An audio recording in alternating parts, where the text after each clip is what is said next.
پاکستان میں NCOC کے اعلان کردہ منصوبے کے تحت پیر 24 مئی سے بہت سی سرگرمیاں معمول کے مطابق بحال ہونے والی ہیں۔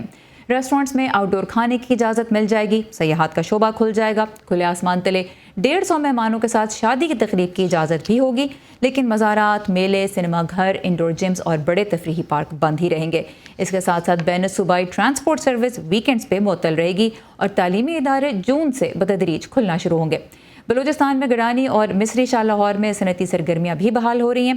سندھ حکومت نے بہرحال پابندیاں جاری رکھنے کا ہی فیصلہ کیا ہے۔ اب اگر صورتحال دیکھی جائے تو اس وقت پازیٹیوٹی ریٹ ایک مرتبہ پھر 8% سے زیادہ ہو چکا ہے۔ کچھ دن تک تو کورونا وائرس کے کم کیسز سامنے آئے، لیکن ایک مرتبہ پھر ان کی تعداد بڑھی ہے۔ تو اس مرتبہ سرگرمیاں اگر ملک کے بیشتر حصوں میں بحال ہوتی ہیں تو ماضی سے نتائج کتنے مختلف ہو سکتے ہیں، اس بارے میں ہم بات کریں گے پنجاب کرونا ایڈوائزری گروپ کی رکن ڈاکٹر سومیہ اقتدار سے۔ ڈاکٹر سومیہ، بہت شکریہ ویو 360 کے لیے وقت نکالنے کا۔ جیسا کہ میں نے ذکر کیا، پازیٹیوٹی ریٹ آج 8% سے زیادہ ہے اور ہم جانتے ہیں کہ قومی سطح پہ جو ویکسینیشن ہے وہ ابھی تک تقریباً 1% آبادی کی ہوئی ہے۔ تو کیا یہ معمول کی طرف لوٹنے کا ایک ہیلتھ پرسپیکٹو سے صحیح وقت ہے؟ کیونکہ ہم جانتے ہیں کہ معاشی طور پہ بہت سے مسائل ہیں جن کا لوگ سامنا کر رہے ہیں اور اس کی وجہ سے ضرورت محسوس کی جا رہی ہے کہ ایکٹیویٹیز کھولی جائیں۔ طبی پوائنٹ آف ویو سے آپ کیا کہیں گی؟ ڈاکٹر سومیہ، میرے خیال میں آپ کا مائک شاید میوٹ ہو گیا ہے کیونکہ آپ کی آواز ہمیں نہیں آ رہی۔ جی اب آ رہی ہے آواز۔ تھینک یو ویری مچ سارا اینڈ وائس آف امریکہ۔ ہمیشہ آپ لوگ عالمی وبا پر اتنی انفارمیٹیو سیگمنٹس کرتے ہیں۔ جہاں تک بات ہے کہ دوبارہ اوپن اپ کیا جا رہا ہے پاکستان کو اور کیا یہ سیف ہے، تو اگر آپ مجھے ایز کلینکل ایکسپرٹ پوچھیں گی تو میں تو ہمیشہ یہی کہوں گی کہ صحت کو سب سے زیادہ مقدم رکھنا چاہیے اور اکنامکس بعد میں آتی ہے۔ اگر اکانومسٹ سے پوچھیں گے تو شاید ان کی اوپینین ڈفرینٹ ہو۔ تو ڈیفینیٹلی جو آپ کا کنسرن ہے وہ بہت ویلڈ ہے، اور ہم نے جہاں دیکھا کہ پچھلے 1 ہفتے 10 دن کے دوران ہمارے پاس کیسز کم ہوئے تھے، تو آج تقریباً عید کی چھٹیوں کے بعد ایک وہ دن ہے جب کیسز نے 4000 کے فگر کو کراس کر لیا ہے، اور یہ تقریباً 11 دن کے بعد ہوا ہے۔ ہماری پازیٹیوٹی بھی 8.2% کے اوپر ہے، اور ذرا سی جلد بازی ہمیں دوبارہ کیسز کے بڑھنے کی طرف لے جا سکتی ہے۔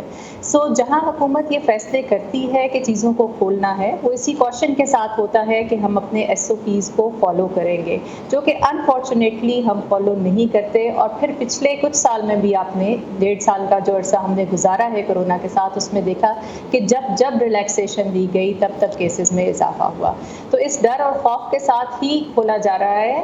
ایز اے میڈیکل اسپیشلسٹ تو میری اوپینین یہ ہے کہ ہمیں فیز وائز ہی چیزوں کو کھولنا چاہیے اور اس میں کوئی جلدی نہیں کرنی چاہیے۔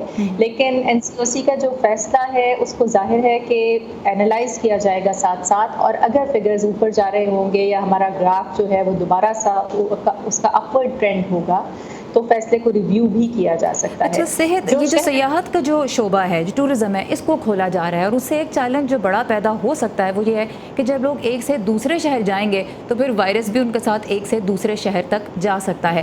تو کتنا آپ کی نظر میں یہ پریشان کن ہے کہ لوگوں کو ایک سے دوسرے شہر تک سیاحت کی اجازت مل جائے گی؟ آئی تھنک کہ جو صحت کے جو آپ کے سیاحتی مقام جی بالکل، سیاحتی مقامات، یہ جو آپ کے ٹورزم کی پلیسز ہوتی ہیں، ویسے تو یہ کیونکہ اوپن ایئر ہوتی ہیں اور اس میں لوگوں کا انٹریکشن اتنا کلوز نہیں ہوتا، بیکاز یہ ڈینسلی پاپولیٹڈ ایریا نہیں ہوتے، تو ڈیزیز کی ٹرانسمیشن کے چانسز کم ہوتے ہیں۔ لیکن آبویسلی اگر ایک بندہ انفیکٹڈ ہے اور وہ کسی پبلک ٹرانسپورٹ میں ٹریول کر کے جا رہا ہے تو وہ لوگوں کو انفیکٹ کر سکتا ہے۔ آئی تھنک کہ اس میں بھی ہمیں جلد بازی نہیں کرنی چاہیے۔ تھوڑے سے حالات بہتر ہو جائیں اور ہماری پازیٹیوٹی ریٹ 5% سے نیچے آ جائے تو اس وقت شاید ہم یہ رسک لے سکتے ہیں کہ ہم تمام ایسی تفریحات کو افورڈ کر سکیں اور لوگوں کی انٹرمنگلنگ اور ٹریولنگ کی ریسٹرکشنز کو ختم کر سکیں۔ ٹھیک ہے، اور ڈاکٹر صاحب یہ بتائیے، ہم ویکسینیشن کو پوری دنیا میں ہی ایک فرسٹ لائن آف ڈیفینس اب کہا جا رہا ہے، ہینڈ واشنگ اور سوشل ڈسٹینسنگ اور ماسک کے بعد پاکستان ایسٹرازینیکا کی ویکسین لوگوں کو دے رہا ہے، جبکہ اس ہفتے ہم نے دیکھا ہے کہ ناروے اور ڈنمارک کے بعد اب آسٹریا نے بھی یہ ویکسین استعمال کرنے سے انکار کر دیا ہے۔ تو پاکستان میں کیوں آپ کے خیال میں دی جا رہی ہے ایسٹرازینیکا کی ویکسین؟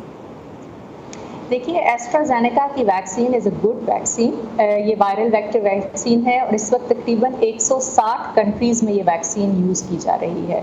آپ کے ذہن میں جو شکوک و شبہات ہیں اس کو لے کے کہ یہ تھرومبوسس، تھرومبوسائٹوپینیا اور کلاٹنگ کے انسیڈنٹس اس کے ساتھ رپورٹڈ ہے، ان کی مقدار بہت ہی کم ہے، اور پاکستان میں بھی 40 سال سے کم عمر لوگوں میں جن میں یہ انسیڈنس دیکھا گیا کلاٹنگ ڈس آرڈرز کا، ان میں یہ ویکسینیشن نہیں دی جا رہی۔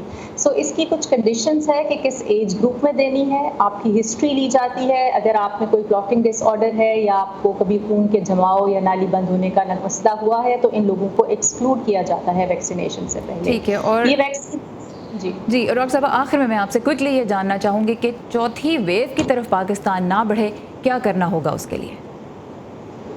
دیکھیے یہ بہت امپورٹنٹ ہے کہ ہم اب دوبارہ جو ایک فگرز کو کنٹرول کرنے میں تھوڑا کامیاب ہوئے تھے ان کو دوبارہ جمپ نہ ہونے دیا جائے، اور وہ جمپ نہ ہونے دیا جائے اسی سلسلے میں پاسبل ہوگا اگر ہم اسٹرکٹلی اپنے ایس او پیز کو فالو کریں، امپلیمنٹ کریں اور ویکلی ریویو کے ساتھ آہستہ آہستہ فیصلے بڑھیں بجائے کہ جلد بازی میں فیصلے لیں۔ اکانومی اپنی جگہ لیکن صحت جو ہے وہ سب سے زیادہ ضروری ہے۔ بہت شکریہ ڈاکٹر سومی اقتدار ہمارے ساتھ ہیں، پنجاب کرونا ایڈوائزری گروپ کی رکن۔ Thank you for your time.